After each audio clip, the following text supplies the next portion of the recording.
We've always loved good stories, from fairy tales to Hollywood blockbusters.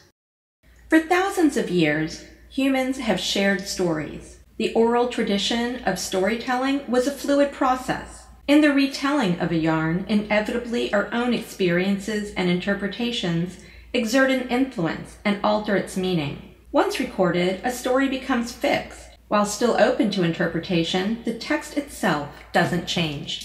Methods of recording and reading have changed over time. What motivates contemporary storytellers to record their works? George Orwell, most famously known for his novel 1984, published in 1949, once wrote an essay titled Why I Write. The essay was first published in the 1946 summer edition of Gangrel. In it, he theorized that in addition to the need to earn a living, there were 4 great motives for writing: sheer egoism, to satisfy one's own needs; aesthetic enthusiasm, to share an art form; historical impulse, to record facts; and political purpose, to alter ideas. During the summer of 2011, 2 conventions were held, which attracted hundreds of contemporary authors: Authors After Dark in Philadelphia and DragonCon in Atlanta. Authors there were asked one simple question: why write?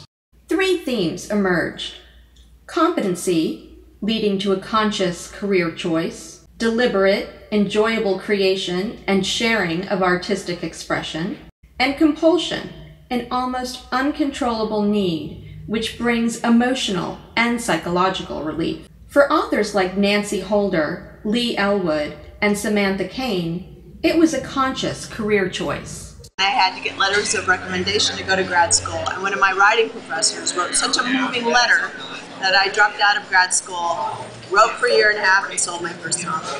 I had been told by teachers and friends and my parents that it's something that I do very well and have always done very well, and perhaps it is something that I should do as a career. I taught high school for 10 years and I don't want to do it anymore. Some facts about the writing profession. According to the Bureau of Labor Statistics, writers and authors held about 151,700 jobs in 2008. 70% of those writers and authors were self-employed. The median wage in 2010 was reported as $55,420.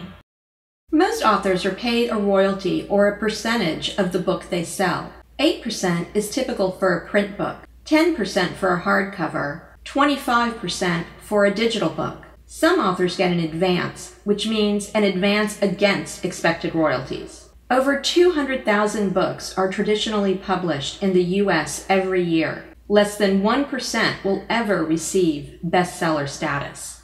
7 out of 8. That's how many of Charlaine Harris's books were simultaneously listed on the New York Times bestseller list. Charlaine, whose novels were adapted for the HBO series True Blood, is a rock star among authors. 9 years ago, she sold Dead Until Dark for just $5,000. For her latest 3-book contract, which included Dead and Gone with Penguin, Charlaine was paid a 7-figure advance. Although she's definitely a career author, Charlaine is driven more by the desire to create, using something she deeply loves, the written word. And I write because to me it seems the best occupation in the world. I've always thought so. Everyone in my family loved books, and I grew up thinking that being a writer was the coolest thing in the world to be. And now I get to be one. Other authors who view their writing as an artistic expression, which they love and want to share, include Jean C. Stein, Larissa Ione, Leanna Renee Heber, and Kristen Painter. I think most writers write because they love to share stories. I know that's the reason I write. I truly believe that writers write because there's nothing else they want to do. They might have to have a job at McDonald's or take a job in the military or, go to college for something else that people might say is a stable job. But at heart, was writing. I wrote every day in a notebook, and it was my great love. It's something that I would do even if I wasn't paid for it, and I'm blessed enough now to have this as my job, so it's really a dream come true. I think writing is a great way to express yourself, but I think it's really, really cool to know that you can entertain a lot of people with the words you put on page. Sue Monk Kidd, author of The Secret Life of Bees, says on her blog that whenever anyone asks her about writing, she talks about Measure and Madness by writing teacher Leon Sermelian. Sermelian suggests that writing fiction should be a blend of those two things. Kidd says, "One way I induced madness was to leave my desk in order to sit on the dock overlooking the tidal creek behind our house and engage in a stream of reverie about the story." For some, the writing isn't so much a matter of calling or tapping into the madness as it is quelling it. A famous quote from Lord Byron, "If I don't write to empty my mind, I go mad." Many authors reveal they write as a way to empty their minds, to quell the voices. For authors like Lucian Diver, Melissa Schroeder, Judy Fennell, and Teresa Myers, writing is almost compulsory. I write because the voices in my head don't shut up. Why write? Because there's voices in my head?